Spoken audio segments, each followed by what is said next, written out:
एक जादुई जंगल में एक नन्ही बिल्ली थी जिसका नाम फ्लफी था। वो नर्म और प्यारी थी, लेकिन थोड़ी डरपोक भी। वो हमेशा फूलों में खेलती और तितलियों का पीछा करती।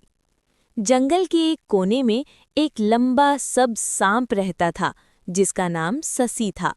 सब जानवर उससे डरते थे क्योंकि वो सांप था, लेकिन ससी का दिल बहुत अच्छा था।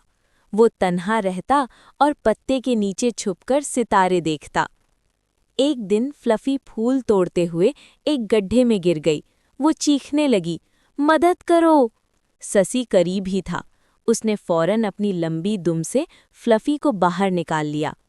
फ्लफी ने खौफजदा होकर पीछे हटना चाहा, मगर ससी ने नर्म आवाज में कहा, डरो मत, मैं तुम्हें नुकसान नहीं पहुंचाऊंगा। फ्लफी ने देखा कि ससी की आंखें मेहरबान थीं। उसने मुस्कुराकर कहा, शुक्रिया, तुमने मेरी जान बचाई। उस दिन से दोनों दोस्त बन गए। ससी फ्लफी को जंगल के राज दिखाता, जैसे चमकते पत्थर और खुफिया झरने।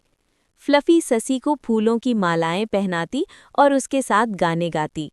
जंगल के जानवर हैरान थे कि बिल्ली और सांप कैसे दोस्त बन गए, लेकिन जल्द ही सबने देखा कि ससी कितना मेहरबान है। फ्लफी और ससी ने सीखा कि असल शक्ल से ज़्यादा दिल अहम होता है। अब दोनों हर रोज़ मिलकर जंगल को मज़ीद खूबसूरत बनाते और खुशी से जीते। सच्ची दोस्ती हर फ़र्क मिटा देती है।